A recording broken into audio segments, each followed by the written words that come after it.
Okay, so the first thing we're going to do here, I made this soup a couple of days ago. Oh boy, it's so good, man. Anyway, I got to do dishes, right? And clear off my counters because I've got this food now. Another box over there. You can see it, right? And I'm going to cook it up and I'm going to freeze it for the most part because I don't want any of it going to waste.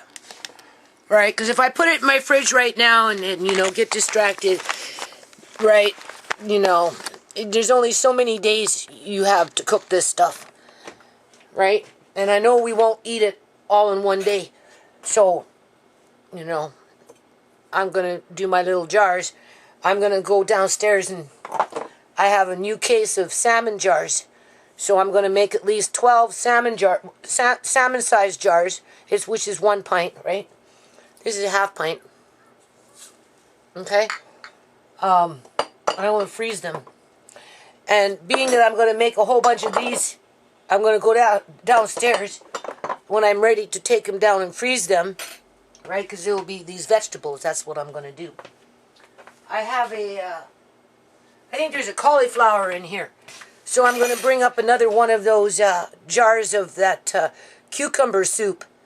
And I'm going to make another cream of cauliflower soup because that went really good.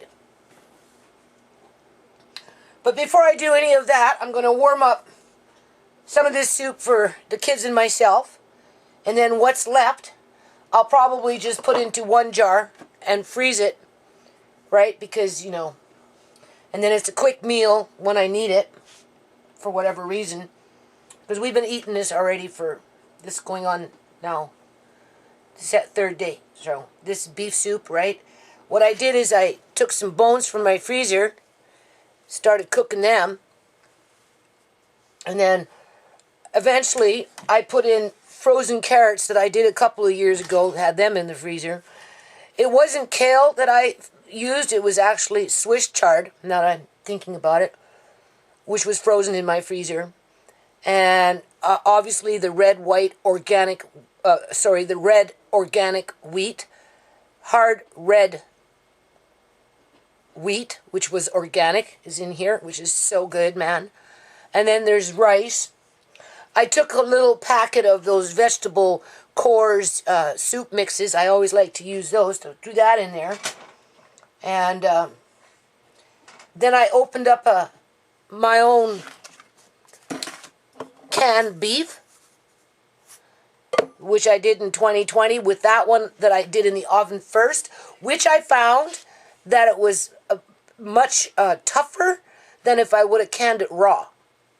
That's what I noticed so far with cooking your roast, half cooked in the oven, and then chopping it up, putting it into and then canning, versus canning the meat raw. Now, it could have been different cuts, but I don't think so. I think that's how you, if you don't like your meat falling apart after you canned it, right? Because when you can raw meat, like beef, in this situation that we're talking about, right? It tends to fall apart. It's very soft. That's what I like about it with Amari, right? And depending on how you heat it up, you can still keep your little cubes.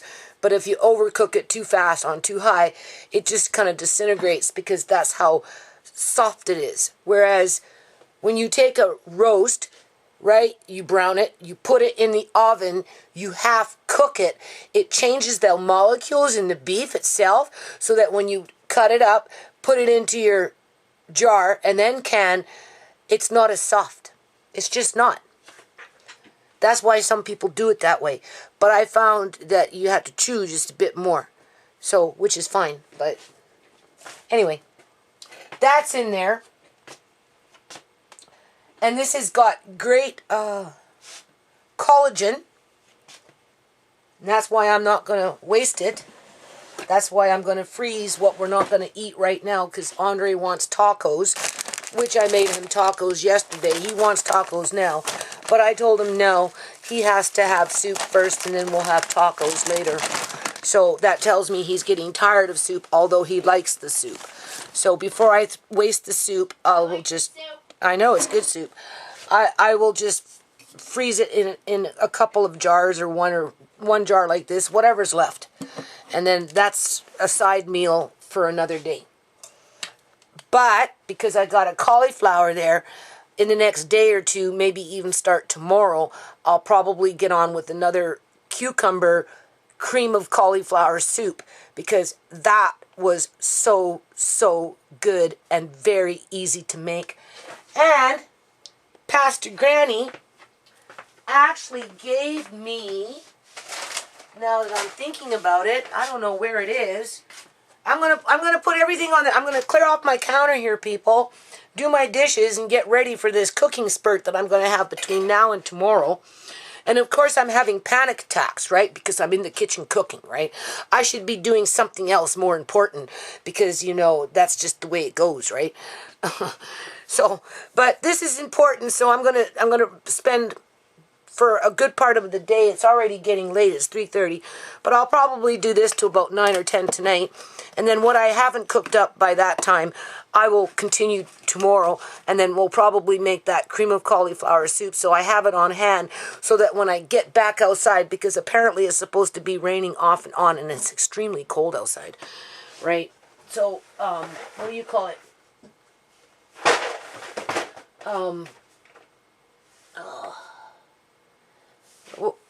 What do you call it?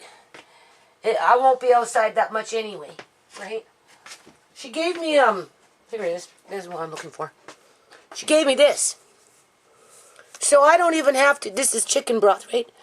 I don't even have to open one of my canned jars of turkey broth, okay? Or beef broth, right? I don't can, well, yeah, I do can chicken broth. The point is, I don't have to this time. I can just simply use this with my cucumber soup that's downstairs in Auntie ShaMay's fridge in the freezer, which I will, when I go down and take down these little side dishes that I'm going to be making between now and tomorrow, I will just grab another jar and just start making another pot of cream of cauliflower soup, because it's so good, right? And then by the time that's all done, 1 or 2 or, you know, going into the third day, the weather should break, and then I'll be back outside, right? Which is good. But I'll be having panic attacks outside, because I'll be thinking I need to do something else. And every day I wait for the mail, people. Every day I hear the mail come in through the mail slot, and my heart just drops, because I'm waiting for that response back from the government with that trial date, okay? And I'm like, I walk to my door before I even get to my mail, and I tell myself, be brave. Just be brave. You have nothing to fear, right? Just be brave. Go through it. You kind of did it for yourself. Like, I kind of created the problem for myself, but people, I'm not the one that created the problem. I am the one that's actually dealing with the problem and trying to resolve the problem in terms of illegal organ harvesting, the medical kidnapping of the elderly for their assets, the injury of newborn infants for nefarious activities, quite possibly in the future, to accommodate the laundering of money through God knows what. And so on and so on and so on. Now, before I start, at some point I'll turn this camera back on, show you where I'm at with my cleared off counter and the various different types of food that she's just put a whole bunch of stuff in a box when I went off to the corner store. So some of this stuff, I don't even know what it is. But just to give you an idea, I have to put this stuff away now, right? We'll just take a quick boo. I don't know what this is. Organic black beans spaghetti. Now that sounds interesting. Okay? I'm happy with that. Here's another one. Non-GMO made with just 2 ingredients. 12 taco shells. Andre wants taco shells. These are not taco shells. When I bought these, I thought these were taco shells. So, but they're not. It was funny. Last night I said, okay, Andre, you can come get your taco, only it's really not a taco. I don't know what this is, but he got his taco like that last night. Anyway, Pastor Granny gave us this thing here. Okay? This is another little taco thing. This one has got, I don't know what's in it, but it's got something. But this looks like taco shells of some kind. So Andre can have this because I've got the hamburger and the lettuce and the cheese already in the fridge from last night because we didn't eat the soup last night because we've been eating soup, right? So we got that. These are little bowls. See, I want to make this kind of stuff one day because I have these things, people, to make them. But that's for another day when I'm not so panicky and busy with other things. And then we got some gluten-free crackers, cheddar, which is nice, right? That's just, there's more. There's 2 boxes of that. 3. I got 3 boxes of this, people. So, anyway. And then, after everything's all cleared off, and I get it all figured out here, I'll just show you, right? Just because it feels like Christmas for me. And, the only other thing I want to mention is, as I was running around out there, going to the corner store and whatever, I ended up meeting this other fella who works with leather. I told him I love leather. I do. I love leather. I love fur. I love leather. I'm tired, people. I got blisters. Do you see my blisters from screwing yesterday? Those screws in the rabbit hutch. Do you see? I got 2 of them. There's one big one right in the middle, right? And then there was another one here yesterday, but I guess it disappeared. Oh, no, it's right here. My body heals usually pretty fast. So I got the big one, and then there's a little blister right here. It hasn't popped yet. It's just a small one. From, right, on the rabbit hutch. And then, either or, I like leather. I told him I like leather. I don't sew a lot with leather. I have all the, the clips and everything you need, but, anyway, I asked him if maybe he could think about helping me to make a few things for Amari, because I want them made well with leather, right? I explained to him what I wanted. He understood, and he said he's gonna, write, draw out some ideas. So, maybe, I told him, I says, well, if you get good at it, right? If you get good at making things that I want for Amari, because that's basically what it's for, then, you're opening up things for yourself in the future, right? Because it's a commodity that people would want. If I want it, other people are going to want it, okay? And if he can do it in the way that makes sense and work and is durable, then Amari's got really lucky today, people. That's what I'm thinking. Amari got really lucky today by me meeting that fella that can quite possibly do the things that I need in order to make it better for Amari. So, I won't know for a little while what's going to happen with that one, but he's not too far from here. So, he said he'll get back to me on that one. So, that's some good news. So, 2 good things happened today. I got a whole whack of food here, right? And I'm going to probably more than likely get some accessories for Amari that will help the situation. Whether I'm carrying him or I showed him how his whole leg. It's not just, you see, if Amari has a little foot brace on that's just from here to keep his foot from curling in because of the right side pulling, right? it doesn't do anything for the whole leg, because in some ways Amari is naturally bow-legged, but then on the other hand, because of the cerebral palsy, the right side always pulls. So when they give me these little foot braces, it doesn't stop that. And I explained this to that fella, and he knew exactly what I was talking about. And he kind of knows what I want. And being that he works with leather all the time and he's comfortable with it, and he has talent, I'm sure that he'll come up with something that will surprise us all. So that's a really good thing. That makes me feel really good for Amari. You can't imagine. Okay? And so yeah, now I have to just make the soup, do the dishes, clear off the counter, start picking through this food, figuring out what I'm going to cook, what I'm going to put downstairs. I don't need 3 boxes of this. All right. And like this, for example. She gave me 5 of them. They're all chocolate. I have a chocolate milk party. A Malcolm X chocolate milk party. I got 5 of them. So I don't need all 5 upstairs. I'll just leave 1. And I'll take the other ones downstairs into Auntie ShaMay's room. And then when I'm down there, like I said, I'll take the food that I make, put it in the freezer as I pull out another jar of that cucumber soup. When you make it with cream of cauliflower, it's so, so, so good. Okay, so I'll be back.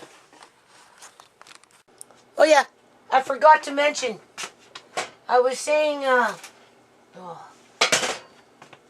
know. I can't remember. My short-term memory is going on me. But I think it was Lady P, right? She said something or something. And I said next time I do a video, I'd talk about this pot that dropped out its metal. I ate those fish sticks. I'm chewing and I'm like, what the heck is this? Right? At first, the first one I got, right, whenever it was, I'm like, oh, okay, I scorched green pepper.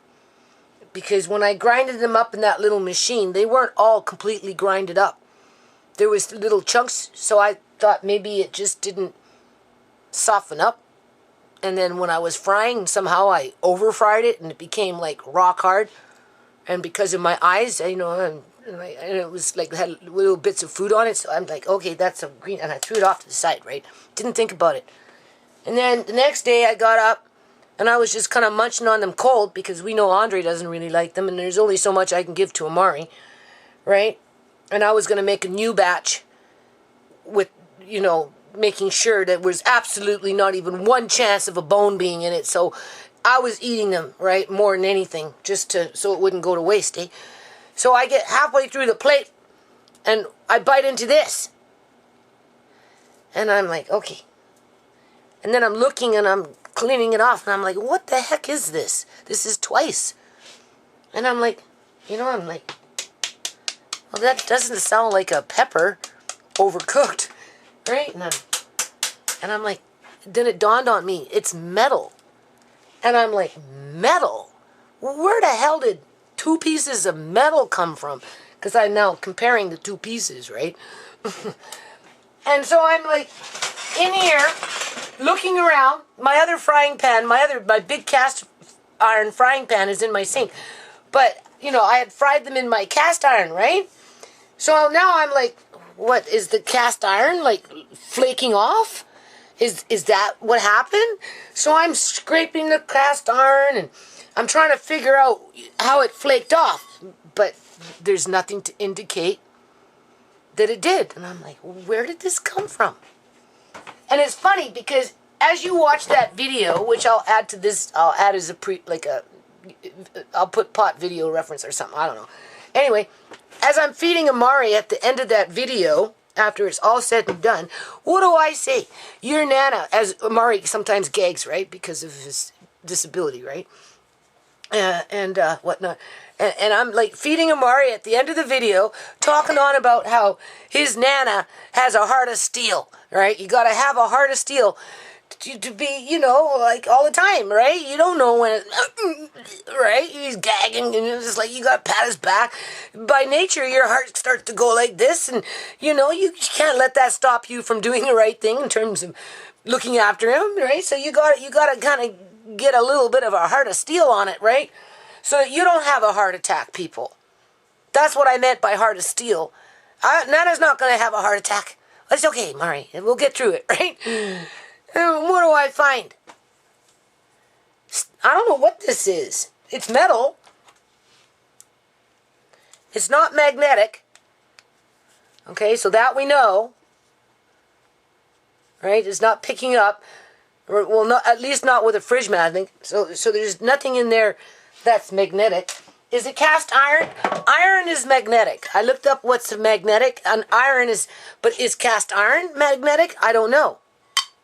Oh, look at that. I didn't know that, people. I didn't know that cast iron pots and frying pans were magnetic, but it's iron, so there you go. Now we know.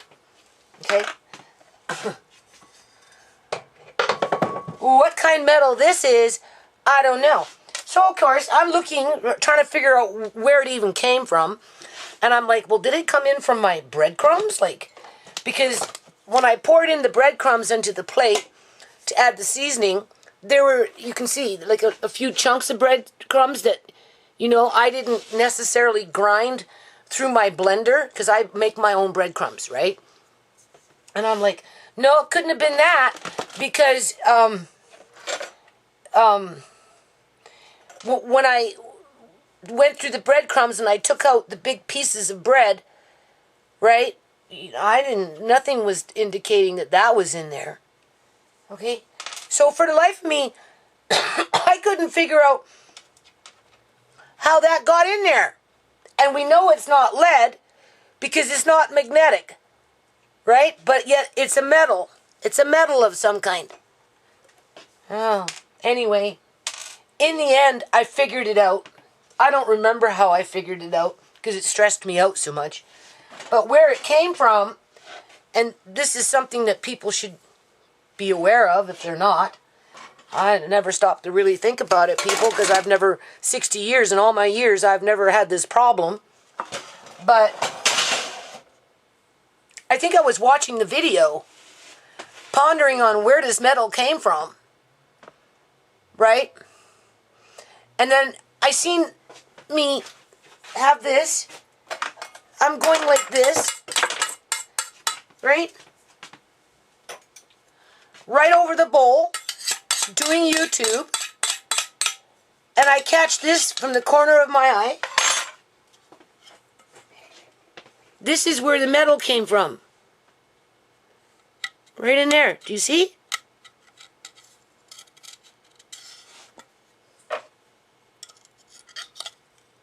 Look at this. That's where it fell out.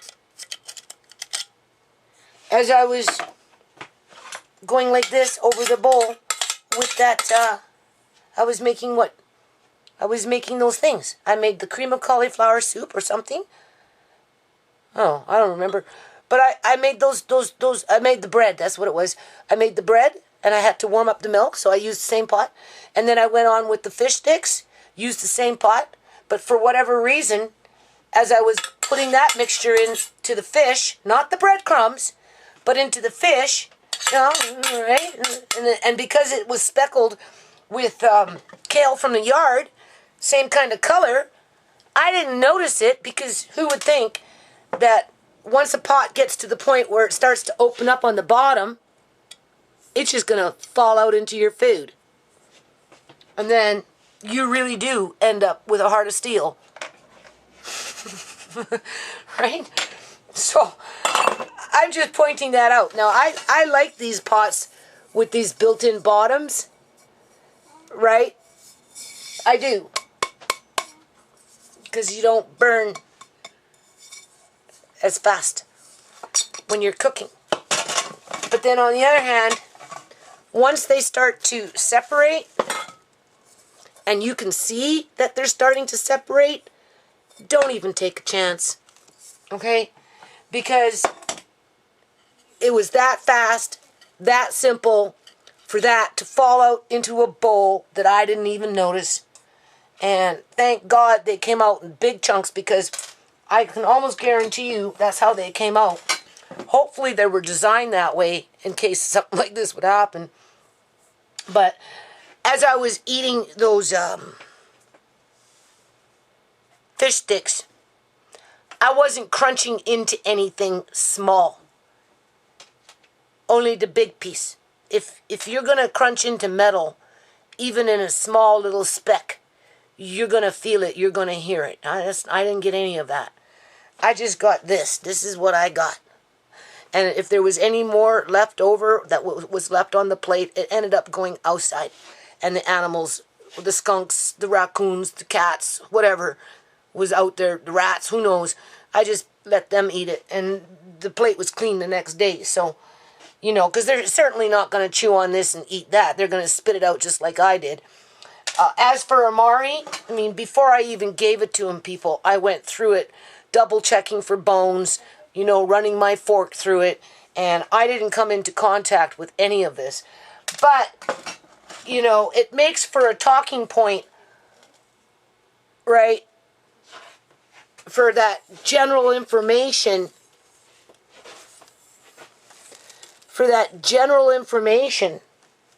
that sometimes we just don't think about it until it actually happens. Right? So I'm like, okay, do you see? Do you see? I'm like, okay, so did I actually eat some?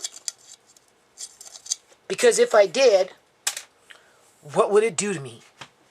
Well, the first thing is, it would go through my system unless it got caught within my intestines. But obviously I didn't eat that. And like I said, if I would have eaten any of it in any amount, I would have been crunching on it. Right? And I would have been like, ooh, what's this? Why it's so hard? Right? Even if it was be like the grain of pepper, you'd notice it, right? So anyway, that's just for general information. That's like those lids being oxidized and they're a little black underneath in your canning jars, right?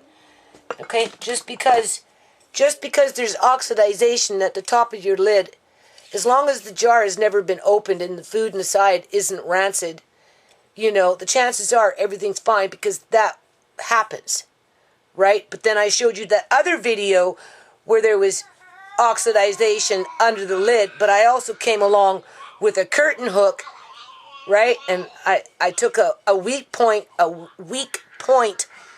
the lid where it had got compromised because I left the rings on and it rusted out to the point where I put that curtain rod poked in that one particular area, and it quickly and easily went through the lid, which tells you that whatever was going on underneath contaminated the whole jar simply because the lid itself was compromised. Whereas if it's just oxidization and your seal is good, your color is good, your smell is good, everything is good, okay, there's a very, very high probability that the food is good. But whether it was canned yesterday or whether it was canned 4 years ago, you still want to heat it up, right? Bring it to that boil and then turn it down and simmer it on a low boil, medium low boil, right, for about 10 minutes, just to ensure that your low acid foods, your vegetables, and your meats are safe to eat. Most people open the jar, they see the oxidization, and they quickly assume that it's no good, and they chuck out perfectly good food. Nobody stops to think about, well, the metal's going to fall out of the bowl as I'm, just standing here, doing whatever, making supper, and then put the pot down to find out later that I could practically choke on it, right? As you think you got a heart of steel. So yeah, I used those dehydrated green beans from 2011 in this. And I'm telling you, people, you wouldn't know. You really wouldn't know. Okay? They are so good. Like you can't imagine how good they are. Dehydrated beans from 2011. So that's what I'm doing this year. I'm dehydrating just straight up beans. Right? Yeah. And only this time I'm going to vacuum seal them in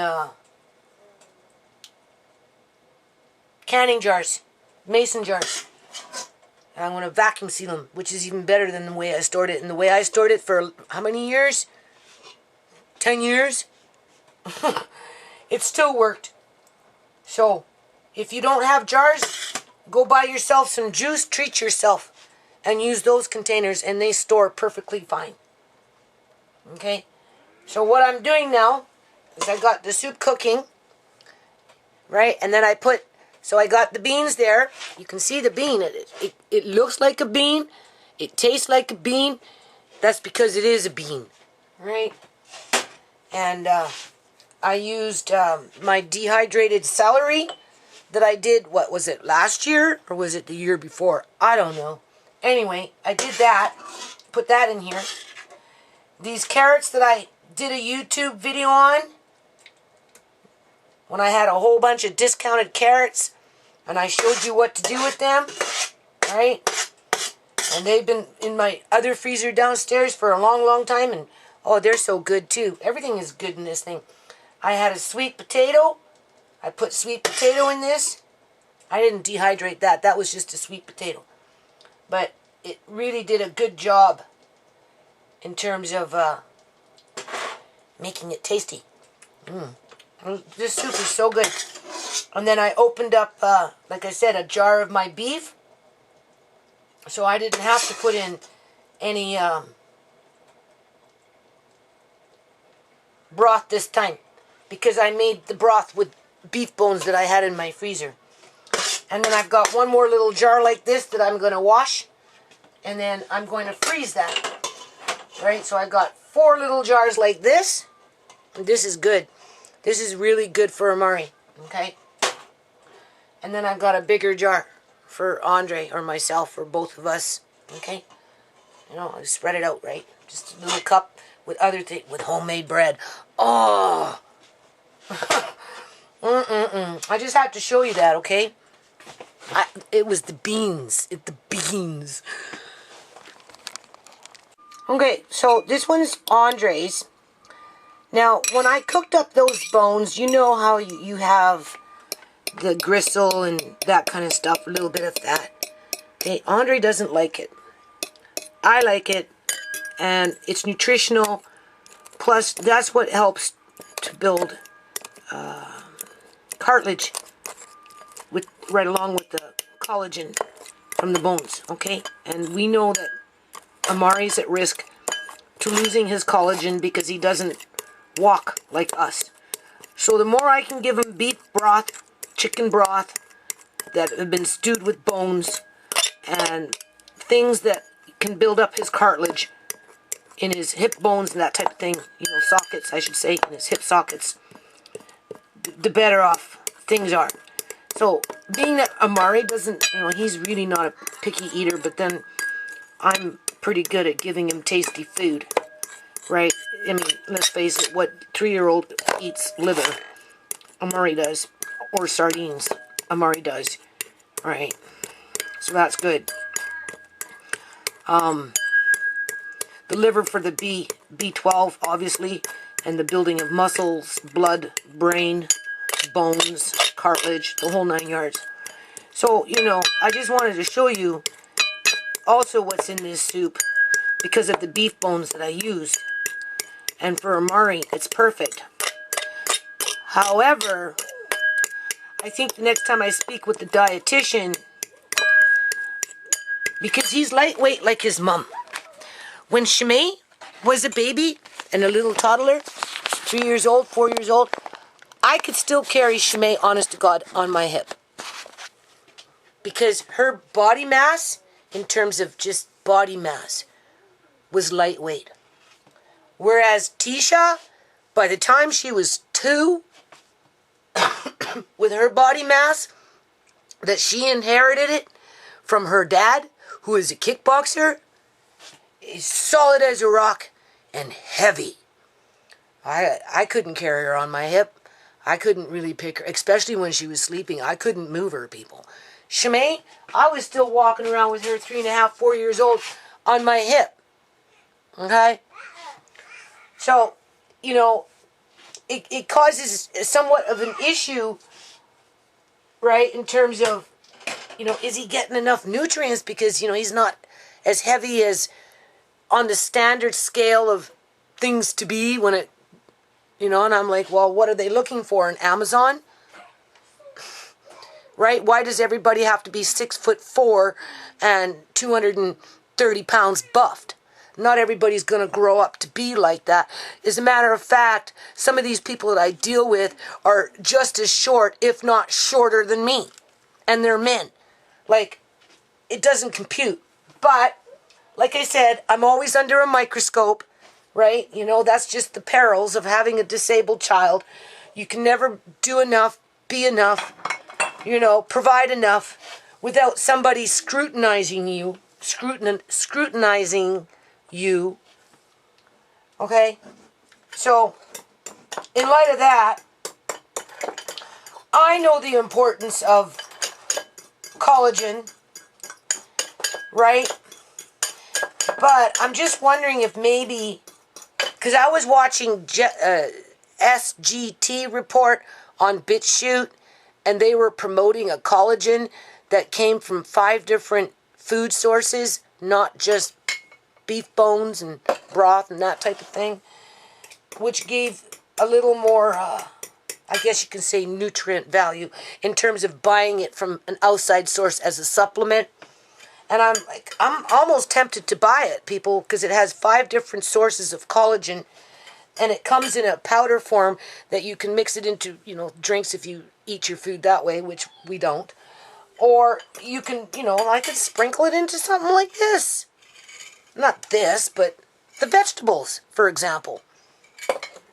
Because my mind is, I don't want him to have hip surgery. I don't want him to cut those bones, people. Right? I just don't. So now that I've mashed that up for him really good, took it out of Andre's bowl, put it into Amari's bowl. We're doing Amari's little side dish here. Right? I'm going to take now this beautiful soup with all this good stuff in it. I'm going to put it into his bowl. And then, of course, I have to, you know, cut it up into fine pieces. Right? I'm looking for some meat. Now, I don't know, it's going to be probably a long video, but whatever. Or maybe I'll break it up into 2.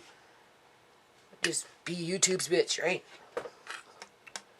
Because that's pretty much what it boils down to. Now, this here meat, like I said, it was half cooked or so in the oven, as if you would a roast. Then I cut it up into fine pieces. Then I canned it. And the consistency is a whole lot different than if you were to can raw meat. So if you're looking for meat to hold its shape and to retain its shape a little more than, you know, being really, really fine after the fact of canning, I highly recommend that you half roast it at least in the oven, right? Where it's like bloody inside. It's medium rare, right? Okay? And then proceed to can, and you're going to get a different texture. If you're looking for something that's not so, I mean, it still falls apart. It's just not as easily as if you were, and it chews different, right? I notice it chews different. It's more like a tougher beef, but you can still taste the beef in it, even after it's sitting in a soup pot for a few days. It acts like beef, it tastes like beef, because it is beef.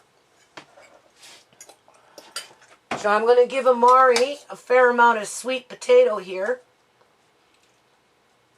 Alright, I'm making Amari's side dish. He likes this soup a lot, actually. With those wonderful dehydrated 10-year-old green beans. Right? See, this is why through the foundation I talk about creating self-sustaining food dehydrating facilities, right? Through community initiatives, not only to support local food security within your state or province, but also anything left over can be put in those big drums, okay? I'm talking big drums, like a 50-gallon water drum. That's the kind of size drum I'm talking about, full of dehydrated food versus throwing it out or having it go to waste, and shipping those drums to countries who need it to feed their people. Through missionary, because usually it's missionaries that do that kind of stuff. There was no religious title attached to the missionary group in terms of going to countries with barrels of food that have been dehydrated in British Columbia, Canada, through a dehydrating community program. I'm bitter. Can you tell I'm bitter, people? Or am I just jaded? I feel so cheated in life. Serious. Because my intentions for what I said with this nonprofit were 110% pure. And the people around me, they don't want to see that. Instead, I'm hearing from Punjabi men on BitChute, who obviously can't be on YouTube, talking about how the Indian people, whether they're from Punjab or wherever in India, are basically starting to be starved out of their own communities because their fields are being set on fire by corrupt governments. And the popular news medias aren't reporting on it, people. They're not reporting on it. Instead, they're trying to make it look like people are dying from a virus when in fact many of them are just starving to death.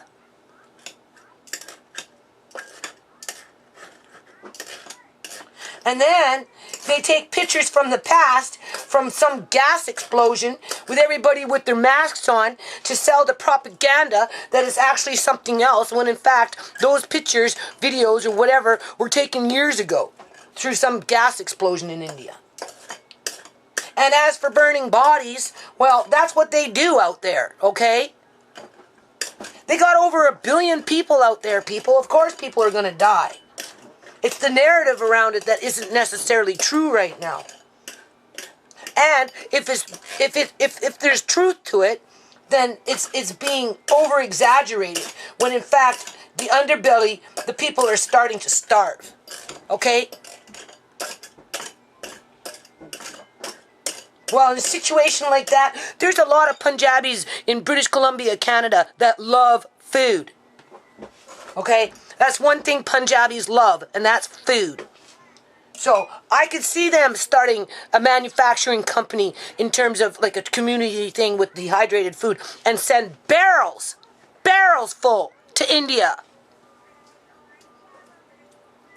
But would the government allow it to happen under that manufactured poverty? I don't know, people. Yeah, just a pipe dream, right?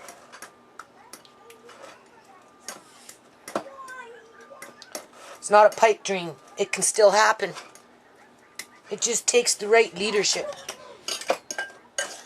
That's all. And some people willing to take a chance. You know? Anyway. So for Amari, obviously I have to mash everything up. You know, I gotta cut up the Swiss chard, right, into little pieces. But once it's all done, oh boy, he sure likes it. He just gobbles it right up. Yeah. So I'll just show you Andre's dish. And I'll show you Amari's dish. I'm still going to have to cut up the leaf a little more, right? So, just to show you, we'll put some color in there to make it nice. So it looks appealing, although it's delicious.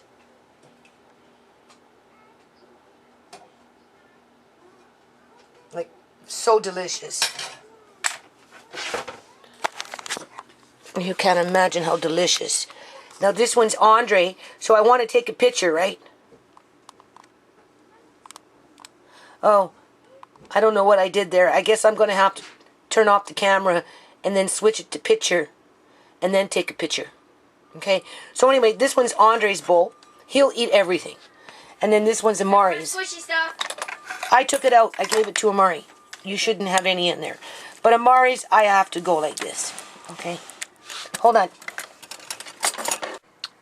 Okay, people. So now it's May 19th, right? 2021. I uploaded that video onto BitChute. It says, the title is, What Was the Point? Is BC Gov Being Biased? May 17th, 2021. Okay, so it uploaded okay, right? I started watching it, right? Okay, it was playing. Everything was fine. It had 11 views, right? I turned it off for a second. I had to walk away.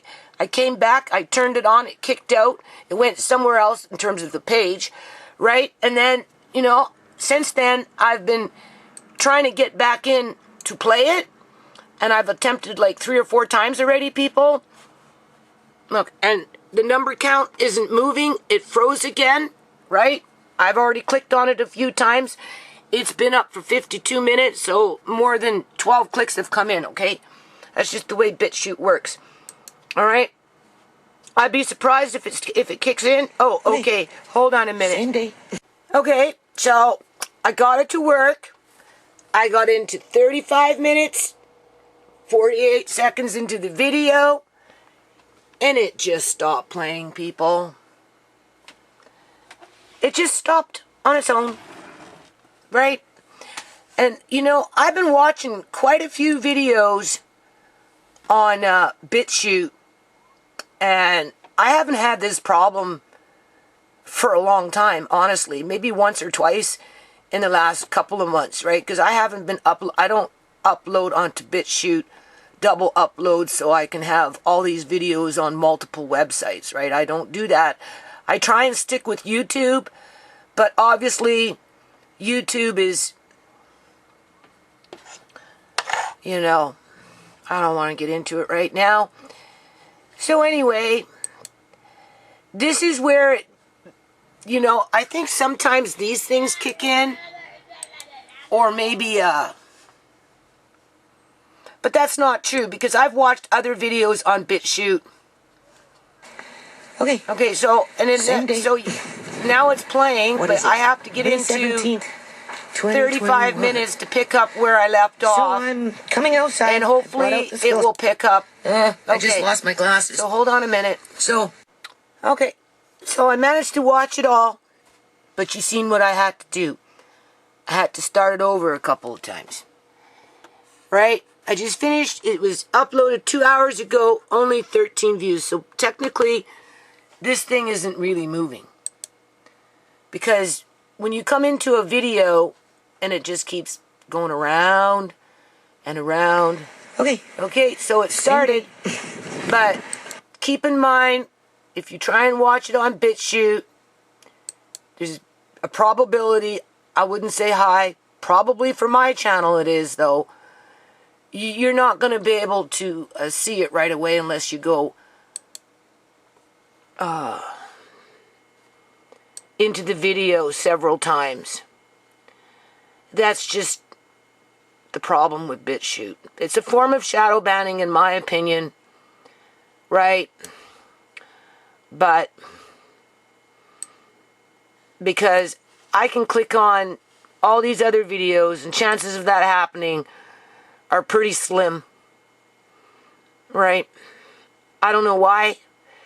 Some of them are bigger channels, some of them not so much. But besides that point, So the other thing that before I'm going to start cooking here pretty soon. Okay, so hold on a minute. I'm looking for something. Here we go.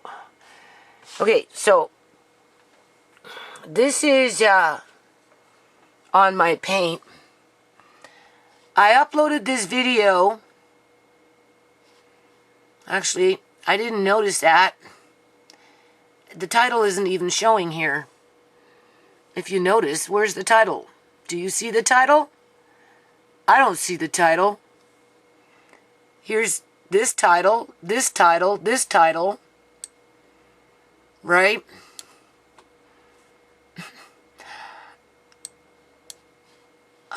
Is that as far down as it goes? Yeah. Okay. So anyway, something's going on here. What I want to point out is, after I uploaded it, I had 8 views, even though we don't even see the title here, which, I don't know, maybe because I did that with my mouse. This is on Paint, but I'm bringing it up on Windows Photo Viewer, okay? Out of 8 views, people, look how many thumbs down came in. Okay, do you see that? Hold on. Now let's go to the next one. Okay. Yeah, I don't see the title here. I don't know why. Unless, of course, because I brought that up. I'd have to try that on YouTube. Let's see what we get. I'm curious now. Now I'm curious. Serious. I'm real curious.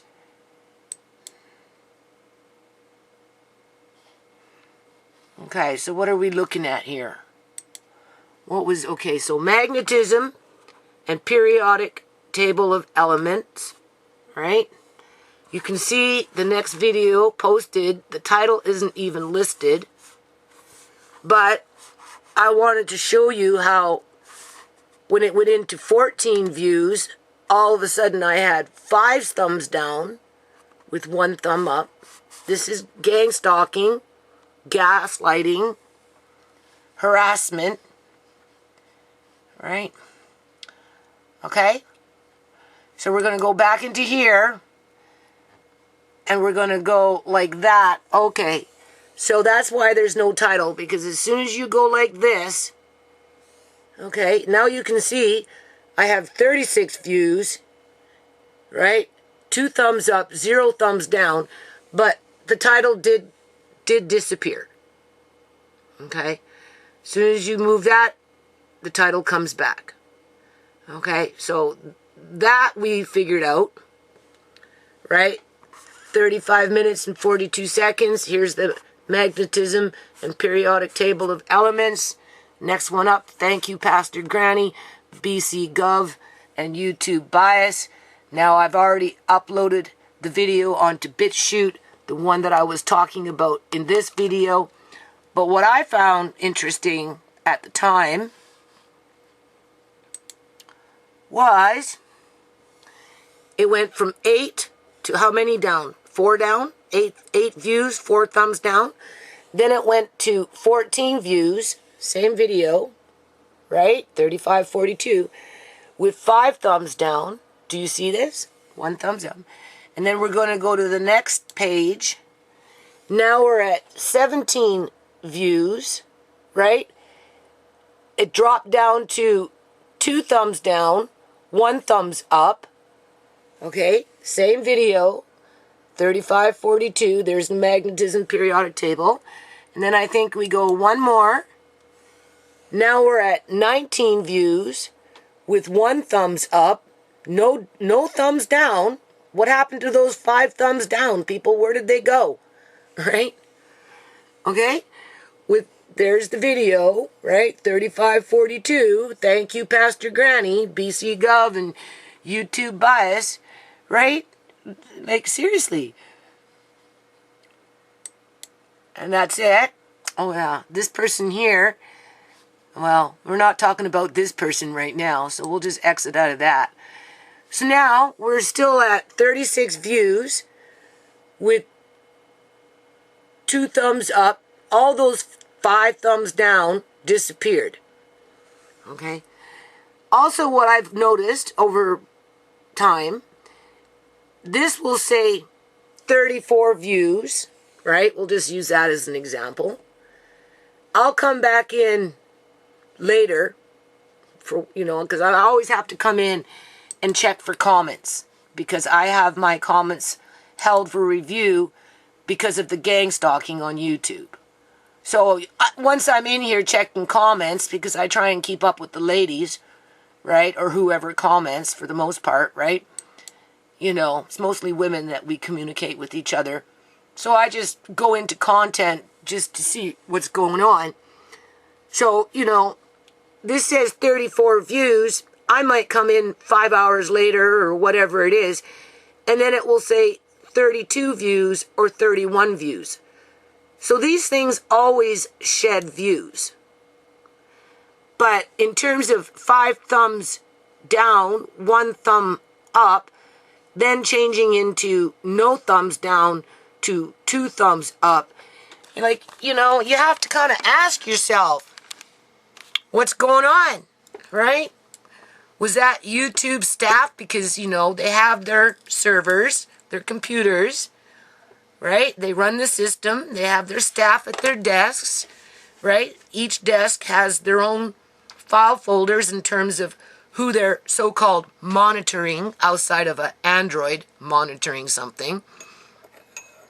Are those the staff that are doing the thumbs down? Because I was talking about YouTube as a corporation practicing biasness, right? And the employees felt that they had to thumbs down my video to let me know that they were pissed off that I was, talking about their corporation and how they carry out their services for the public, basically, right? Or was it that mole that came in with her multiple fake user accounts, or maybe someone like her, right? Put them all down and then came back and took them away? Or was it that mole or someone like her coming in, doing that with multiple fake user accounts, and then YouTube, a staff member that has some actual work ethics, remove them off the server because they acknowledge that I'm being gang stalked by that individual or individuals like her? Which one is it, people? Because clearly something's wrong, right? So anyway, between BitChute and YouTube, I don't know. I cleared out my little space here. Look at this beautiful bell I found. It's silver. I'm gonna shine it up. And I'm gonna keep it right there, close to me.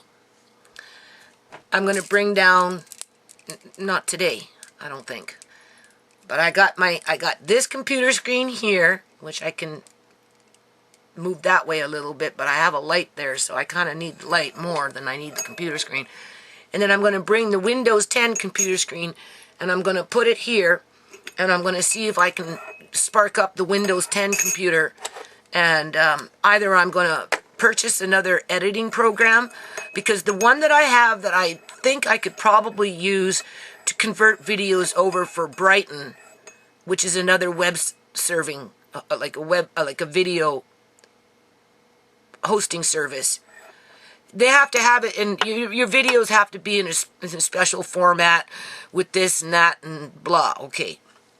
I think I have a program that can do that, right, that I can install into the Windows 10 that I had before, but the problem with that program is it constantly saves whatever you're doing, so it ends up eating up your hard drive, and it's really hard to control, even when you try and put in those mechanisms through, to try and stop that. And that's why I had to get this thing reformatted, because that program, that particular editing program, I can't remember the name of it right now. It's an older model, obviously, right?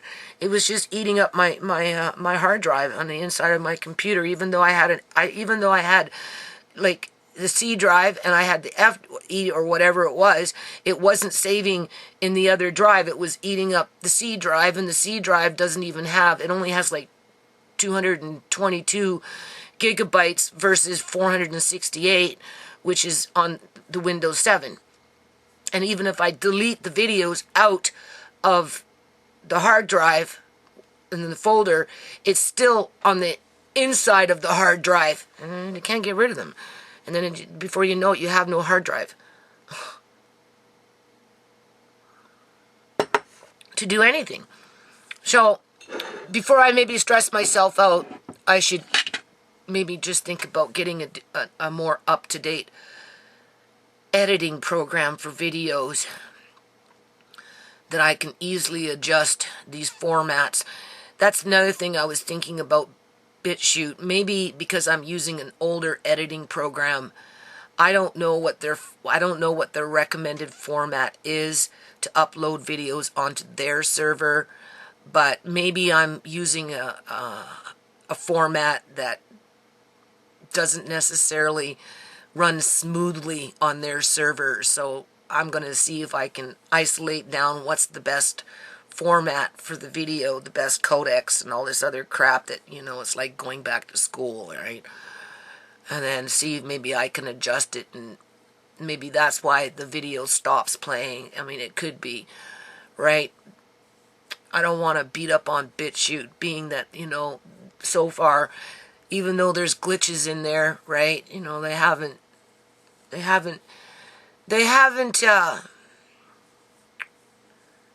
gone out of their way, people, to target my channel outside of maybe a little bit of shadow banning, because I'm at the bottom of the totem pole, right? I don't know. I can't say. So as you can see, I'm tired, right? I'm not going to go outside of, I'm probably going to try and get those little green onions in the ground, because they've been in my fridge now for a little while. I just want to get them in the ground. So that's probably the only thing that I'm going to do in terms of yard work today. Pastor Granny said to go and wander on by today and maybe get some bread, right? I don't know. She wants me to come out and see what she's doing soon with giving food to people, how she's planning on doing it. I don't think it's happening today. I'm not really sure what she's doing. She's just working on it, right? So, you know, might bring that into the fray over a period of time. The bread, I'll pick up a couple loaves, but I mean, we know I want to get into the organic wheats and the milling of the wheat and, you know, get into that routine. Obviously, I'm not quite there yet. Today, I'm just going to pick up with this video. I guess it's another long video. That's where YouTube is good. You can put up a 2-hour video, whether people watch it or not, in terms of the full length. You know, it uploads fairly quick, right? It converts over, it processes fairly quick. And, you know, once it's up, yes, you get those shadow bannings in there where you get that. I find that anything really positive with the music and, you know, going out and doing community activism, I find that those videos on my channel are suppressed, right? Anytime I'm exerting confidence, or, you know, I'm addressing really serious issues like homelessness and drug addiction and young people dying and stuff like that, right? That's when YouTube puts in the brakes and brings in that shadow banning from a different faucet, right? Not to mention just burying videos and letting other people take over federal trademarks in order for YouTube to bury videos, right? Why pay somebody to bury videos when you can get the service for free, basically, right? In terms of that mole.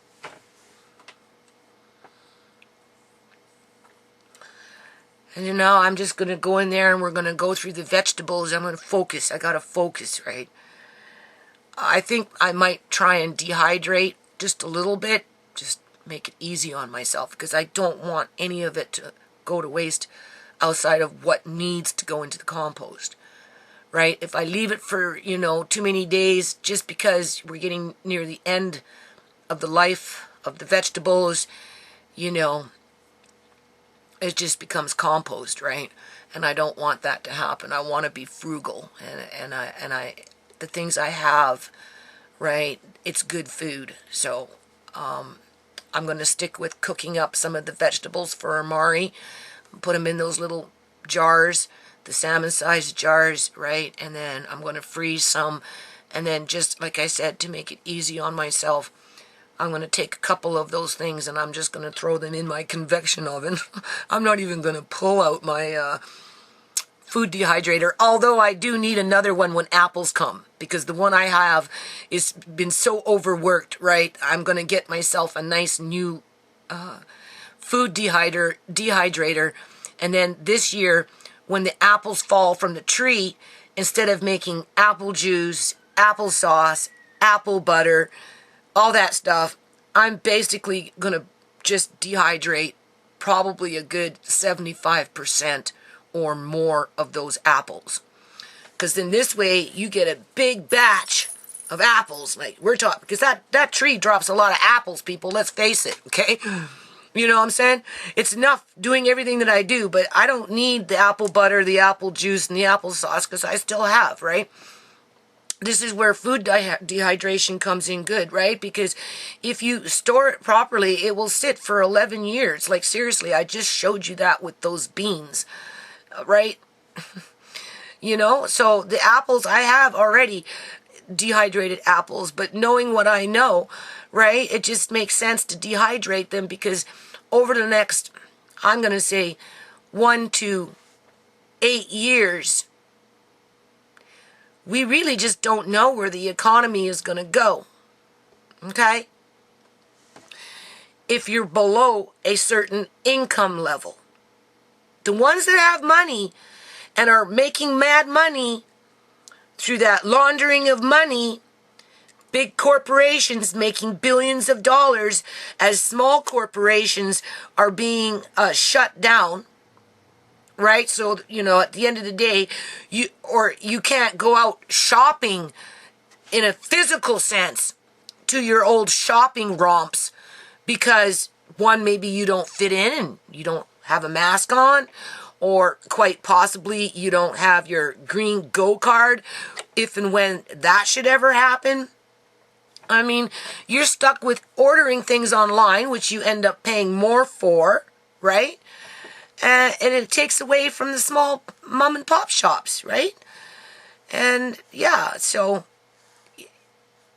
with that said, you know, I'm the poorest of the poor, people.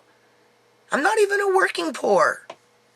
And you know, it's like even at $45,000 a year as a dual income, you're still below the poverty line in Canada.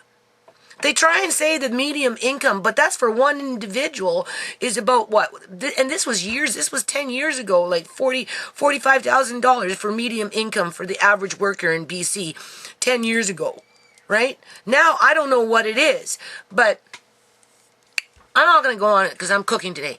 What I do want to say, though, is Andre and I, and you know what? I'm going to go get that bread today. I'm going to go for a little walk pretty soon, right?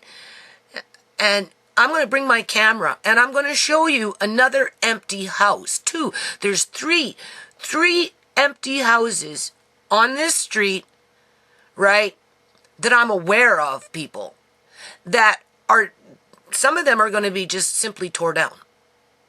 Because that's how these developers and municipalities take over neighborhoods. They tear down one house over here. They tear down another house over there. They let that house sit empty for years, right? And they slowly but surely evict, right, the local residents into no man's land with exorbitant rent where you can't really afford anything else because it's just double than what you've already paying, if not more than double, right? Until such time, you get these billionaires coming in, buying 4, 5, 6 houses at a time, and being that there's already empty houses with a few already torn down, that's when they come in with the big trucks, and they just tear down like 4 houses in a row, people, not to mention what's already been torn down and what's already sitting empty, to build whatever it is that they're building that in the next 50 years will become the next slums, basically. But because they're new now, you know, they're marketable. Okay? So, you know, that just shows you the imbalance of wealth and how it's being laundered through communities. And I'm going to show you that with another house that Andrea and I have discovered that is basically sitting empty after it's been sold. Not to Canadian buyers, but to overseas buyers, namely from China. That's not to say they're all from China, because they're not. Many of them come from India and places like that as well. It's like a racket as the people continue to die below that income threshold. Unless, of course, they're elderly with good pensions, superannuation life insurance policies, and other assets that once they're dead make other people rich. All right, whether it's the government not having to pay out on pensions anymore, or whether it's, you know, individuals within a so-called family capitalizing off of their brother's death and just scooping up on that cash because they said so. Right. I got to get motivated. I got to shake off. I'm actually suffering from huge panic attacks right now. Right, every day. I just can't get past those panic attacks, people. Right, because, you know, it's on that borrowed time. So anyway, I'm trying to stay positive with my panic attacks. I'm stalling for time. Once I get in there, though, I've got my dishes basically done, right? So I'll just kind of quickly show you what I'm doing, how I'm doing, and then, you know, if you learn anything, right, you'll make yourselves some vegetables however you want, however you like, and you'll freeze them for yourself in your little jars, right, or whatever containers you use, and you'll be like, oh, one day you want something like a TV dinner, right, and you just pull it out of the freezer and you warm it up, and yeah, you're good to go. Okay, so on to food now. So thank you again, Pastor Granny. All right, that's the first thing. So I'm just kind of just giving you a boo on this little food haul. I guess that's what you call these things, right? So of course we've got a whole lot of chocolate icing, which is nice to have, right? So we will just leave that like that, and then we've got Love Crunch. I don't know what this is. Organic granola, premium vanilla espresso cream. I guess you eat that with desserts, like ice cream and stuff. You can see that looks like a dessert. Right? So that's good. Then we've got Raisin 5 grain, 0, grass trans, whatever that is. So this is an oatmeal with grapes. Sounds good. Okay. This sounds interesting. Cauliflower crisps. This will be good. Okay. And then, because I got blueberry plants, she offered me coffee beans, and I said, well, I don't really drink coffee like that. I do more instant coffee. Hold on a minute. Okay, so I'm back. I just turned off the computer there. Anyway, and then I thought of my blueberry plants, and they like blueberry plants like coffee grinds. I do have a little coffee grinder around the house. I just have to find it. And I do have a small percolator around the house. I just have to find it. So that's why I took that. I was thinking of my blueberry plants before I was thinking of coffee for myself. Okay? So we got that bag. I guess this is another whole bean coffee. You can see it's a different brand, and this one's organic, so that's nice, right? We did that, right? And then, I already mentioned, but we're just staying focused on food now for the rest, basically for the video, okay? Depending on where I'm at with things, because otherwise it might, an hour is probably gone by before I even came to this stage. But besides that point, I'm going to keep this out because I am going to make cream of cauliflower, well, cucumber cream of cauliflower soup again, because after I cook up some food, like I said, I'm going to put them in my little jars and I'm going to freeze them. And as I take the jars down, I'll bring you down with Auntie ShaMay's into Auntie ShaMay's room, right? And I'll pull out the cucumber soup that's frozen. That will be my base. This will be my base, right? Pastor Granny gave me cauliflower, so I'm all excited with that. And if I really wanted to, I could add in that coconut milk to make it even more rich, but we'll see about that. She gave me that. And then this sounds interesting. This is a ginger sesame, right? And you put it in with beef, chicken, or fish. It's a marinade. So I'm kind of excited to use that, try that one out. Then we've got this. Andre pointed that out for lemon pie, right? Then we've got this organic black bean spaghetti, which I'm kind of interested in. I do want to get into homemade spaghettis because I do have pasta machines, but again, I only have so much room in my kitchen. So we'll just leave it at that for now and be grateful that I even have a machine to think about, to consider using it at one point in the future. And I do also have all the pots and pans, the paraphernalia, like those types of things, to make my own taco shells. I bought a cast iron, presser for those flatbreads, really, really thin, right? It's just a matter of time before hopefully I find time to do those things. But in the meantime, Pastor Granny gave us this, so Andre's all excited about that. These are always nice, right? So I'm grateful for that because I do have ground beef, whether I ground beef myself, the roasts, or whether I have hamburger, either or, it will work good. And then we've got these, right, which, I'll incorporate into meals. And then the other thing I just want to mention, Pastor Granny did come to the house, right, because I lent her my lawnmower and my weed whacker, but she came for the weed whacker today. I offered to her yesterday, and she said no. So anyway, she just came by. And she goes, "Oh, you have pumpkin." Because it's on my floor, right? And I'm like, yeah, that's my pumpkin from last summer, people. As good as day. It's like that squash that used to grow in my yard. And then my landlady got a squash and started growing in her yard.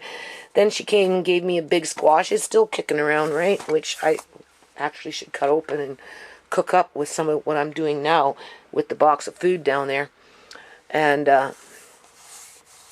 she can't believe how much I've done in terms of building around here with the ponds. And, she took a little boo off the porch there with the greenhouses. And long story short, I basically told her that, I give this stuff, a lot of it away, right? We know that. So these seeds here, which I should really get in the ground today when I'm doing those little green onions. I'll start these in dirt.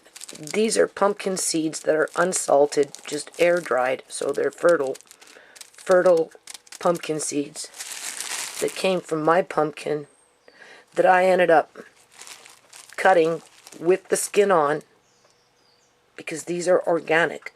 This is nothing sprayed on it, completely organic, that came in from last year. And when you cook it, steam it or whatever, make it soft, you can take your bullet and grind up the skin right in with the pulp. It is like in terms of giving it more nutrients and that type of thing, versus using a pumpkin that's, you know, commercial pumpkin that's been sprayed with something. So these seeds were from a pumpkin like this that I just cut open, like, I don't know, a couple months ago or whatever it was, and I cooked it up and bagged it and froze it for a future date for pumpkin pies, muffins, whatever, cake, bread, right? And so I'm going to start those for Pastor Granny. Yeah, she wants pumpkin. Okay, so this is what I'm keeping upstairs. Everything else that you've seen, I'm taking downstairs, right? So what I noticed after everything got home, right, was that Pastor Granny, she snuck in extra macaroni and a few, like, these cookies, and, you know, she put that in there for me. So, again, you know, I'm, like, very grateful. Hold on. Okay, so we're going to briefly touch on, in this case, this is Bick's pickle jars, okay? My other neighbor, I got a lot of neighbors, right? They toss out, well, they don't toss out, they graciously put their jars out on the road for people like me that like jars. And Andre says, oh, Nana, look, there's a jar. You like jars? Oh, all right. So anyway, long story short, I've got these two beautiful pickle jars. I don't necessarily like the lid, but that's okay. Besides that point, hold on a minute. Okay, so as I was saying, we've got Amari on the toilet right now. So, you know, I gotta in and out. Andre's there writing his sentences. So now, the thing about pickle jars is, even after you wash them, right, you put the lid on after it's all nice and said and done and everything's dry. You open the lid and you're like, ooh, I smell pickles. Okay. Just remember, this is glass. It can't retain smell as if it was plastic or any other kind of synthetic substance. Okay. This is completely different. So in order to solve that problem, if you come across it, and that's what maybe distracts you away from not using these jars for food storage, because if you look at that, that's 1.5 liters. You can get a lot of food in 1.5 liters a jar, right?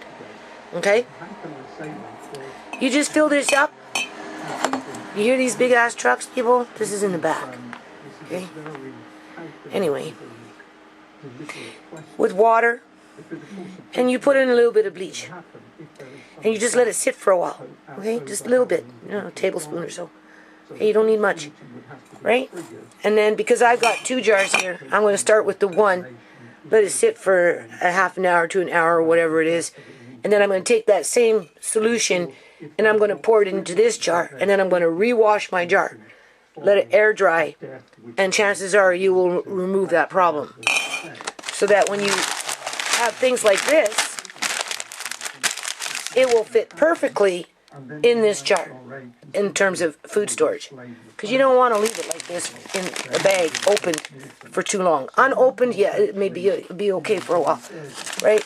Years and years, depends on how it was, you know, how vacuum sealed it is. But once you open it, if you're not going to eat them all the time, you put them in there. Plus, right, if it's coming in with a bug, its own bug, through the manufacturing company, or you've got bugs in your cupboard, those little cupboard bugs or whatever, when things are stored this way, you don't have problems with bugs. Easy to get rid of them, right, if you ever get them.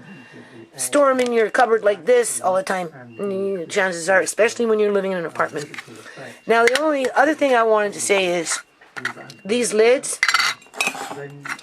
I mean, you can't, I mean, I suppose if you wanted to, under dire emergency, you probably could reseal the jar with the original lid, because this isn't eroded, okay? But that's not the mission here. The mission is to put that in there, and then in that case, I would just take some plastic or something, like saran wrap, right? Or tin foil, screw that on, and then this way it prevents moths from getting in. Okay? That's a big one, right? And if you don't like the lid in terms of, you know, you want it one solid color because you like a sexy kitchen, you can just take a felt, blue, gold, black, whatever, permanent felt, and just go along, right? And then you've got yourself a really nice, functioning jar. I just wanted to say that, okay? Okay, so we're moving along, right? Washed, got everything ready. I'm not sure what I'm doing yet. Okay, I'm really pissed off, people. Right?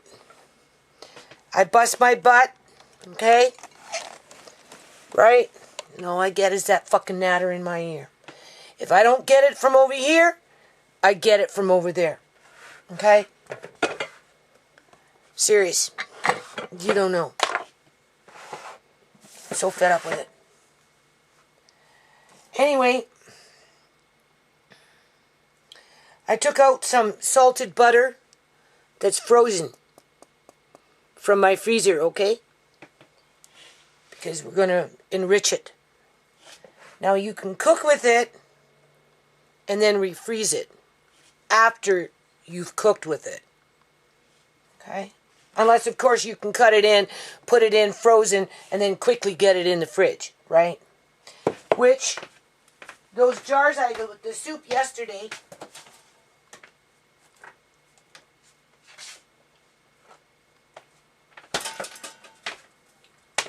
after everything freezes, it's all frozen now, that's when you put your lids on so you don't crack your jars. Otherwise, you put your lids on, if it rises up too much as it's freezing because of the liquid, it's going to crack the jar. So this way you do less crack. You won't have such a high probability of cracking your jar.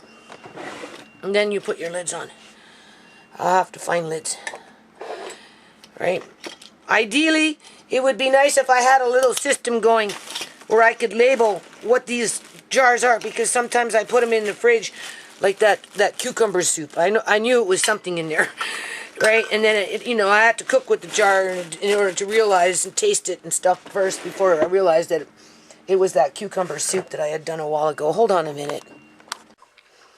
Okay, so like I said before, I'm going to try and dehydrate some of this, okay? Because I don't want it to go to waste.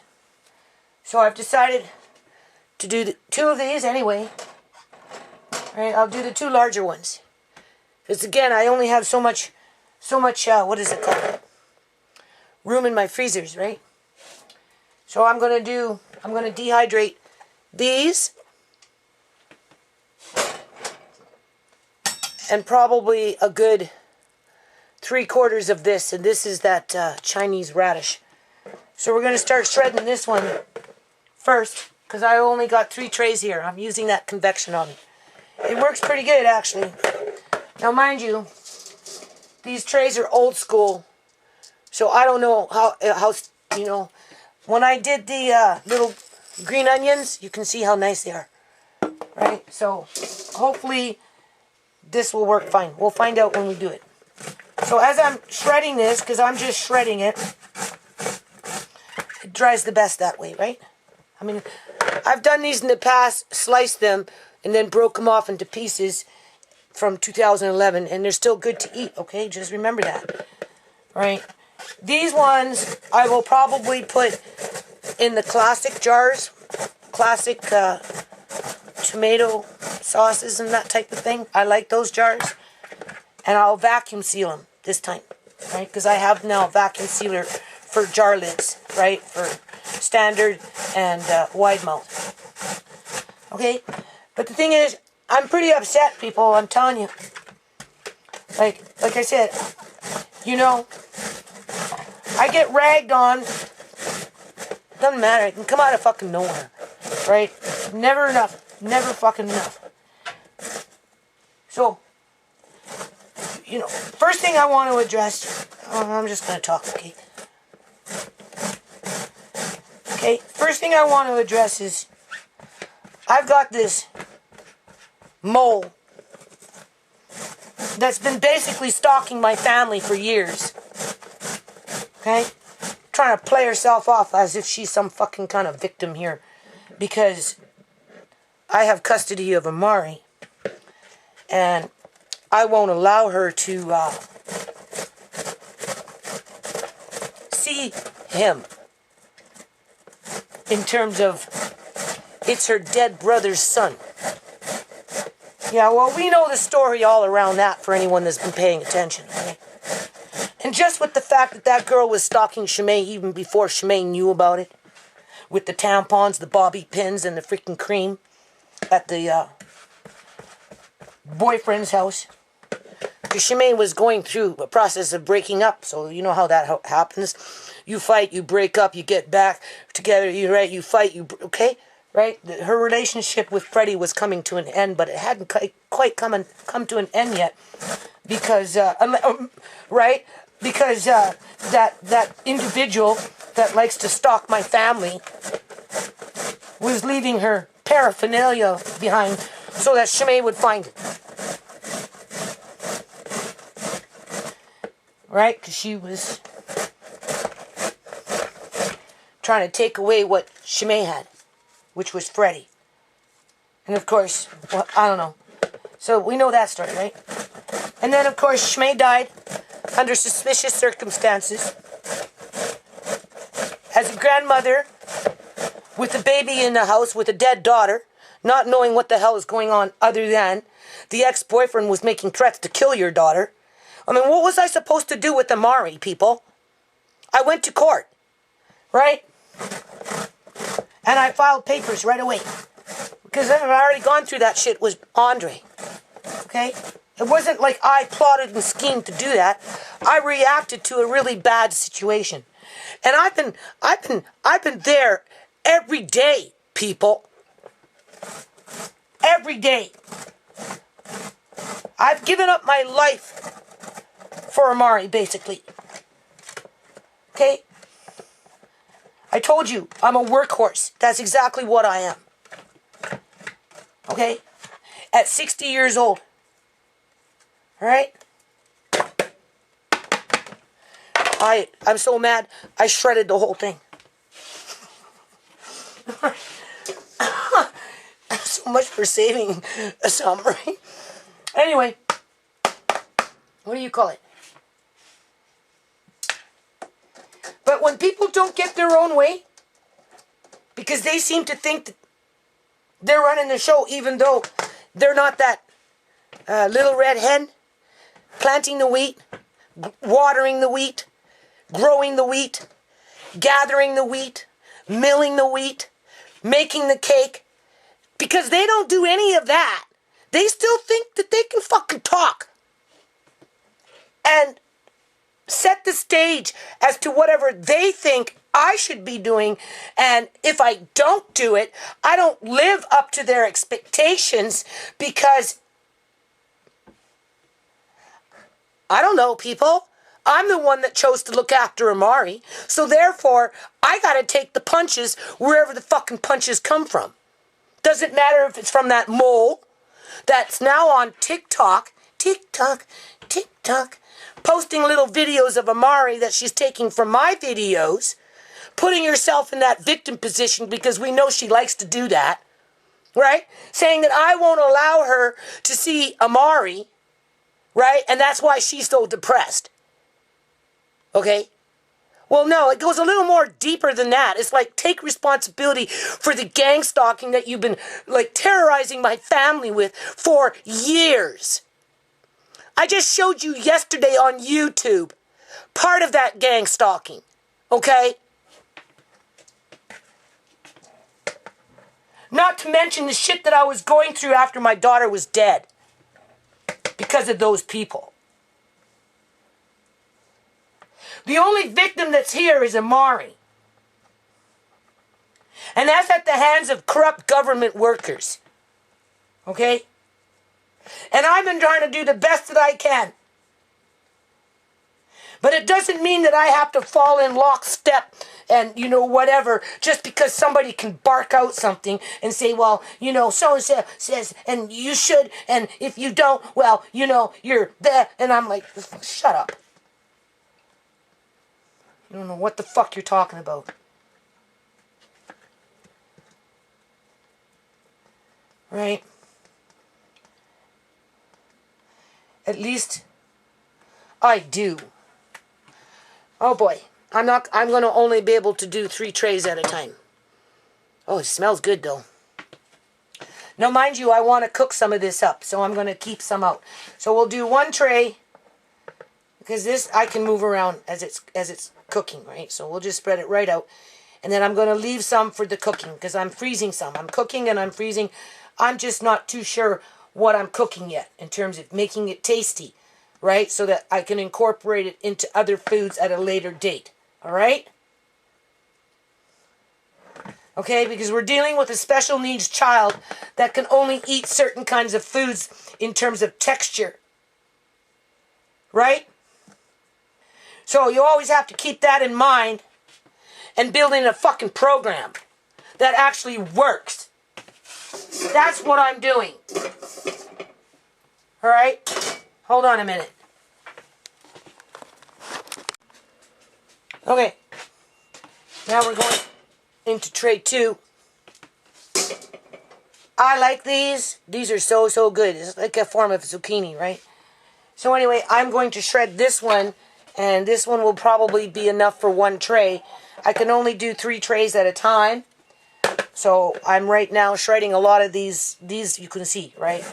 Because once they dry, you can get a lot in a jar, okay? And you can use it for bread after the fact. You can use it for soup. You know, you can use it for cake, like carrot cake, that kind of stuff, right? In this case, it would be zucchini cake, right? You know? So there's lots of things you can do with it. So if you were to store it long term, though, I would highly recommend vacuum sealing, because I had some of this, like zucchini. I had zucchini in those Tupperware containers. The carrots did really well. The zucchini, no, it didn't. I don't know. Or at least I didn't think so. I just ended up putting it in the compost. So this time I'm going to try and preserve them in the jars with the vacuum seal, right? You know, and anything left over, I'll just put in a jar and I'll seal 1 jar for sure, right? That's my goal. To seal 1 jar for sure for long-term storage in case of an emergency. And then I want some just for everyday cooking, right? Because I don't have zucchini like this, right? Because I found that it didn't sit well with the Tupperware long term. Okay. Whereas those green beans, my God, those green beans were so good. They are good. Okay, so back to what, you know. So the other thing I mentioned, I think, in this video is ShaMay was lightweight as a child. You know, some people, everybody's got different body mass, right? Some people are naturally thin, where other people are naturally stocky. Little Alea May, she's extremely stocky. She's so stocky, people, that her legs are already rubbing in between the thighs, right? In terms of, you know. And I've told Tisha, I said, look, you know, if that keeps up for any length of time as she gets older, she's going to have problems, because women like that, or men, it's shafting, right? It gets irritating. And there's, you know, they have to wear certain kind of clothing in order for their skin to be able to breathe without it causing infections and shit and just be very painful, right? Because they're stocky, right? They're thick-boned, right? Their body mass is, you know, made different. They're heavier set, right? You know, people like to call them fat sometimes when in fact they're not fat. That's just their body mass, okay? Right? Just because somebody's large doesn't mean that they're necessarily fat. It just means that that's their body mass. Some people with their genetics are lightweight in terms of body mass, where other people are very dense and heavyweight, right? ShaMay was very lightweight, like a feather. I told you, I could carry her on my hip when she was 3-4 years old, okay? Right? She didn't start walking till late, but whereas Tisha, you know, she's heavy. Like, after 2 years old, I couldn't carry her on my hip anymore because of her body mass was so dense, right? Well, Amari inherited a very tiny waist from his mother because, what do you call it?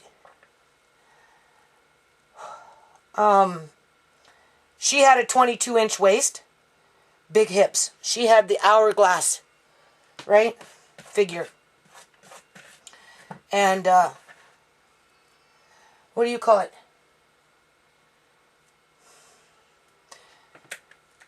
Amari inherited that from her. He got the very, very tiny waist. And he doesn't have a heavy density to his body. So in other words, he's lightweight. He's the opposite of what Alea May is. Okay? Alright? And so, because he's lightweight, he's growing, he's getting long, right? But because his body density isn't, I don't know how one can be so heavy and one can be light like a feather, be similar in size, but it boils down to genetics, okay? Right? Otherwise, we would all be the same. We would all look the same. We would all have the same kind of bodies, right? We would all be at the same weight. We'd all have the same color hair, the same color eyes, right? The same of everything. But that's not real life. That's not the way the world works, okay? So I have to listen to this shit, okay? Right? In terms of, like I said, you're always under a microscope, people. Always. Right? When you got a disabled child, and if he went into foster care right now, the foster care parent, I'm trying to tell you something, would get more than $3,000 a month income tax free. Mm-hmm. And that's not including all the other little perks that they would get in terms of equipment and, like the Pediasures or diapers or, right? Just their base income would be $3,000 a month income tax free. And then probably even some other little sidekick perk in there as a foster parent, right? Okay? I get, I don't know, no more than $250 more on my welfare check. Okay, you do the math. From $250 to $3,000. Okay? To prop up the middle class. Okay? Many of them are that predator class. Okay?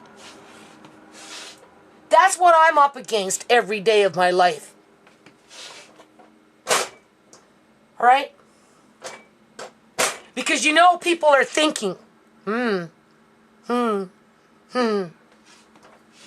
right? Because they've got friends down the grapevine that need some gainful employment. But once he goes into foster care, if he should ever go into foster care, people, because I can't look after him anymore, then he becomes a subject to any government experiment that the government, through the foster care worker, will make my grandson do. He will not have nobody advocating in his corner anymore. So if they want to inject him with this, inject him with that, put implants in his brain, do this, do that, do whatever, because he can't get up and run away not even once in his life because he's always going to be dependent. Well, as a government that wants to experiment on kids,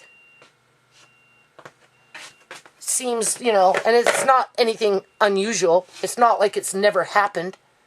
It's been happening since the beginning of time when it comes to that kind of stuff. Hey, I'm just going to do one more. So I always got that in the back of my mind, okay? As I'm being pressured to live up to expectations that initially were set for me with he'll never walk, he'll never crawl, his life expectancy is only to 45, right? Because he's going to choke on something one day, anaphylexia, right? That's choking on his food or whatever, because he can't sit up and on his own. And if he's by himself and he starts choking, he wouldn't know what to do. So, right? And that, just with the hips, he's going to have his hip bones cut in half and just the whole 9 yards. Okay? So I'm like, to me, that's like doom and gloom, right? You know, it puts that fear in me, right? What else does it do? You know, nothing good, people. Okay? They made sure there was nothing good outside of to say, well, even though we know all that, you know, it's still a little too soon to say what, you know, he might be capable of because, you know, just the way it is. But at the end of the day, I mean, they're pretty spot on with this not being able to walk. And, you know, he can sit up. Sure, he can pull himself up, but, you know, he can only sit up with being kind of somewhat braced, and he could never sit up on his own, and it's too much of a danger for him to sit up on his own, because if he falls over, he'll just whack his head, and that's it, you know, give himself a concussion, and, you know, and he like, you know, he's grabbing out to things now, so you have to always be aware of that, because, you know, he doesn't understand that if he grabs something, something can fall on him, or, you know, he could seriously hurt himself, because, you know, he's just grabbing, right? He just sees, he grabs, he doesn't understand. Will he ever understand people? I don't know. Okay? So I live with that every day of my life. Right? And, you know, it just never seems to be enough. Right? Because for the ones that really don't do anything are the ones that got the most to say. When they haven't really done anything. If anything. Okay?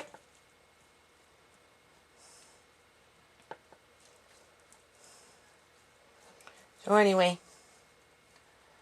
I think my life will be like this to the day I die. Just like I'm YouTube's bitch. Because we live in a bitch society. Right? I'm a bitch to the people around me. They're bitch. No matter who it is. Amari's upset because he's on the toilet. Andre's with him. You know. So, I can hear him. I gotta go. Right.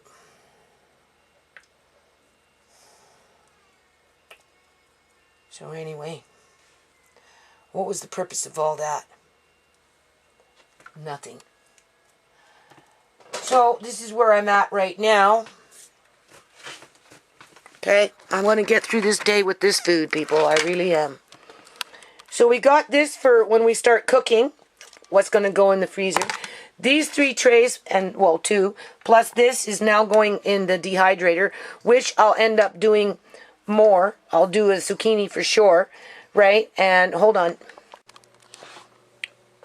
So I'm going to take a break on this, okay, people? I'm going to end it here, and then I'm going to start fresh because this video is just getting too long. All right, I'll just pick up, okay? I'm trying to have a really, I don't want to say good time doing this, but when you do it with more joy in your heart, you're more successful at the end product, right? Okay, I didn't expect Pastor Granny to give this to me yesterday, people. It's not the first time she's given me food.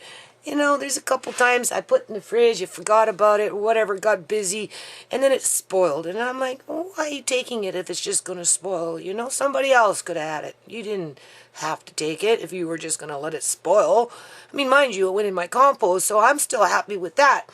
And this is why I'm doing this, okay? Right? I mean, this is perfect. This is firm, okay? I've got those 3 trays in the convection oven right now, dehydrating. I'll do another batch of something for dehydrating. You're going to see. It's going to be really, really good, all right? And, you know, but I'm like crashing here, people, because every day, like, I give it 150% every day. It doesn't matter if it's washing dishes or, you know, yard work or cooking or, you know, just cleaning up toys, whatever it is, right? All day pretty much, right? You know, I I keep weird hours and sleep and, and I got issues with my eyes and just whatever, right, people? And like,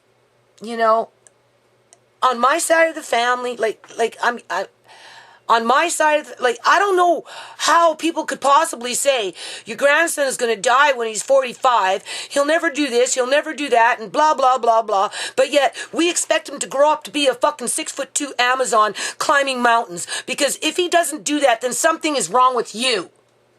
That's basically the double messaging that I get. Okay? And I'm so getting tired of it, people, because as soon as ShaMay was dead and I found out that what was wrong with Amari and I connected those dots, in terms of he was injured at birth, okay? It was convenient for them not to do the MRI so that the government and their staff could remove themselves from the responsibility of actually, making financial restitution so that I wouldn't be so-called dependent on the government for their services. Okay? Okay? Which brings me to this stand-up frame. All right? Which I'm being pressured to bring into the house, get rid of more of my stuff so I can put him in it for 10 minutes a day because what? It gives him a chance to stand up? I carry him like this, people. Okay? Right? I try and stand him up. He doesn't.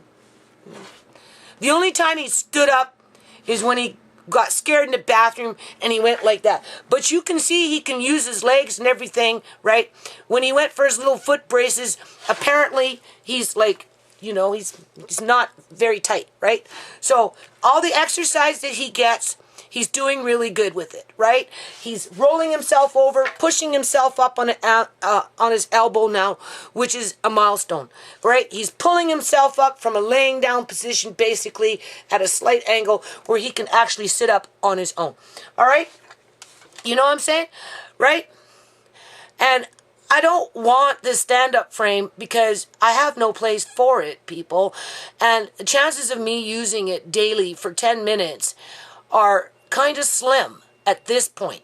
At this point, right? Okay?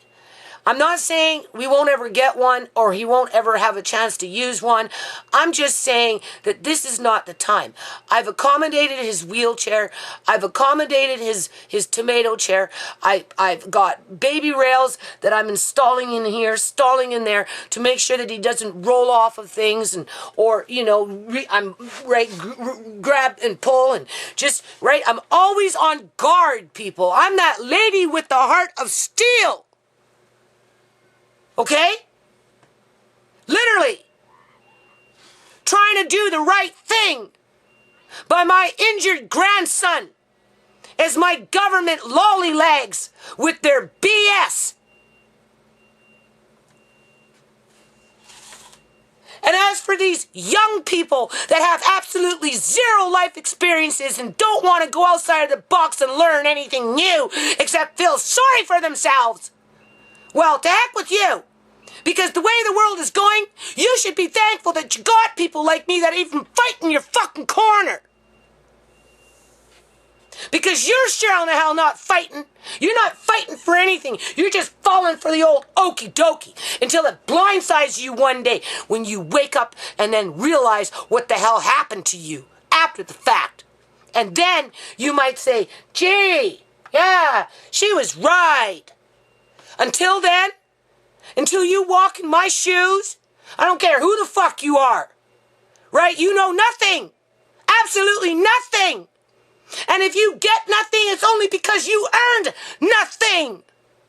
You want to stalk my family, and we know who I'm talking to now. For all these years, don't expect anything from us. And that's applicable right across the fucking board. I will be there for my grandson right to the bitter end. So for anyone to suggest anything negative around that fact, well, Who needs you? Get lost! Okay, so I'm going to end it on this video, on this, because I was talking about this subject. Do you see that sign there, people? Okay, I told you. That woman, for years, been selling the same houses, 12 at a time, up and down this road for years. Obviously, this one's sold, and you can tell it's vacant. I mean, look at the grass. Look at the grass. Look at the garbage cans all piled up. Nothing's being taken out. Old kicking furniture outside, right? Stuff just sitting around. Okay, this is an empty house. Yeah, look at the house. It's falling apart. Yeah, well, it's an empty house. Now you see, this house, this house, this house, and the house right next to it, all 4 sold at one time. There's a lady that lives in one of these houses that has a year to pack up and move out, because guess what? When she does, and everybody else in these houses move out, they're tearing them all down, all at one time. Boom. Okay? Welcome to British Columbia, Canada. Alright? This house may or may not sit empty for years, or until they tear it down. It's hard to say. Right? Hold on. And then we've got our famous little greenhouse that sits empty for year after year after year. Right? They just sold it again. They've sold this house. I'm talking. Well, this one's up for sale. I don't know if anyone lives here. This one. I'm not talking about that. I'm talking about the empty houses. This one's been sitting empty for like 5 years. Okay? They just sell it and resell it and resell it and push up the property prices. That's all they do. You're not moving out, are you? Oh yeah, because they sold the house, right? Yeah. Yeah. Are you being forced out? Oh. No, I was the owner. Oh, okay. Well, at least you were the owner. That's good. Foreign buyer though, right? No. No? Canadian. Canadian? Yeah. Oh. Was it the one that bought the one over there too, or? No. No? Because there was somebody over there bought 4 in a row. One time, I don't have the camera on you. I do talk about the housing problem out here though, in terms of, I mean, if you're a homeowner and you're selling, then yeah, you're doing fine. But if you're a renter on, fixed incomes, It's like, difficult, yeah. yeah, I understand. yeah. Sophie, I have to... All right, well, good luck. Okay. Bye-bye. Okay, and then there's this house. This is where Big bin was. the big bin was. And all these people got evicted because apparently this house is slated for demolition. That's what I've been told. And it's empty, okay? And then they tore down those 2 houses that were here, and they fenced off the blackberry bushes. So Andre and I couldn't even pick blackberries this year, even if we wanted to. Okay, so you can see how they chip away at the community. Okay, so Andre and I, we just got home. From the store. And we haven't even been in the house for 5 minutes. Not even 5 minutes. And look who came. Matilda. Matilda. What are you doing, Matilda? Were you waiting for us to get home? Now you bypassed the bags and just went straight for the dog food. And she's guarding the bread. And she gardened the bread. So anyway, the fella at the corner store, he's okay now. So he sold me some more tomato plants for $2 each. And look at that. $2 each. $2. So I got quite a few of them. So I'm going to put these ones, I'm going to put a couple in the lettuce room. I'm going to make some room. That will get me motivated to start working in there pretty soon. So I'm going to open up some planter pots. I'll figure outside, okay? And set them up in the lettuce room where I don't really disturb them once they start growing. So that when come fall, I can just leave them in there and see how it reacts. Mind you, I might be putting in a sunroof, so it's hard to say, right? It's hard to say what I'm going to do. Anyway, we'll put these in the greenhouse for now. So we got some more. I told him mine are only about this big. So we'll let mine grow, and then eventually I'll put mine outside or something. I got Mr. Bread. Yeah, okay. I'm ending this video now, people. Like, now I'm in the kitchen back to pick up with the second half of this video when it comes to, Everything? well, with the food, right? Pastor Granny, you know, gave me some beautiful food that I'm going to cook up and freeze some now. All right.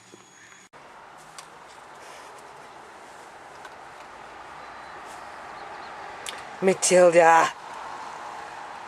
Matilda. You were waiting for us to come home.